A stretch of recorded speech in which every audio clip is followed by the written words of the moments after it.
రేపు వాడపల్లి శ్రీ వెంకటేశ్వర స్వామి వారి బ్రహ్మోత్సవాలు ప్రారంభం కానున్నాయి. రేపటి నుంచి ఈ నెల 18వ తేదీ వరకు బ్రహ్మోత్సవాలు జరగనున్నాయి.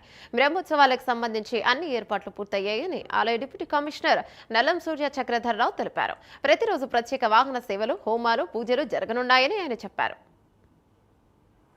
10వ తారీఖు నుంచి మొదలై 18వ తారీఖు వరకు బ్రహ్మోత్సవాలు 9 రోజులు కూడా అంగరంగ వైభవంగా జరగడానికి మరి ఆలయ అర్చక స్వాములు నిర్ణయించారు. ఆ నిర్ణయం ప్రకారం మరి మనం ఈ 9 రోజులు కూడా తిరుమల మాదిరిగా మరి ప్రతిరోజు కూడా వాహన సేవలతోటి మరి యొక్క కార్యక్రమాలు మరి అత్యంత ఆకర్షణీయంగా భక్తి శ్రద్ధలతో వచ్చే భక్తులందరికీ కూడా కనువిందు కలిగేటట్టుగా వాహన సేవలు కానీ, స్వామివారిని కానీ, విద్యుత్ అలంకరణ కానీ, పూలాలంకరణ కానీ, ఇతరత్ర సేవలతోటి కానీ మరి అంగరంగ వైభవంగా మనం తిరుమల తరహాలో మరి ప్రతి సంవత్సరం చేస్తాం.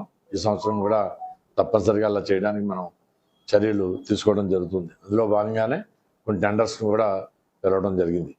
అలాగే 10వ తారీఖు శుక్రవారం వరాహదేవ అలంకారంలో శేషవాహన సేవ, 11వ తారీఖు సరస్వతి అలంకారంలో హంసవాహన సేవ, 12వ తారీఖు కోదండరామ అలంకారంలో హనుమ సేవ, అలాగే సోమవారం 13వ తారీఖు యోగనాథ స్వామి అలంకారంలో సింహవాహనం, 14వ తారీఖు మంగళవారం మలయపాలయంలో గరుడ వాహన సేవ, 15వ తారీఖు బుధవారం సూర్యప్రభ చంద్రప్రభ వాహనాలు, 16వ తారీఖు గజవాహన సేవ, 17వ తారీఖు కల్పవృక్ష వాహన సేవ, 18వ తారీఖు చక్రస్నానంతో యొక్క కార్యక్రమాలన్నీ కూడా మరి ముగింపు జరుగుతూ ఉంటాయి. పూర్ణావతి కూడా మరి 18వ తారీఖుని ఉదయం 10 గంటలతోటి జరుగుతుంది. ఈ యొక్క కార్యక్రమంలో గౌరవ శాసనసభ్యులు బండారు సత్యేంద్ర గారు కూడా పాల్గొంటారు.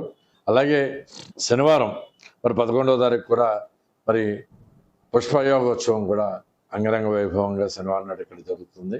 ఈ యొక్క కార్యక్రమాల్లో కూడా భక్తులందరూ కూడా మరి పాల్గొని మరి అందులో పాల్గొని స్వామివారి కృప పాత్రలు అవుతారని మీ అందరి ద్వారా భక్తులందరికీ విజ్ఞప్తి చేస్తున్నాం. ఓ నమో వెంకటేశాయ.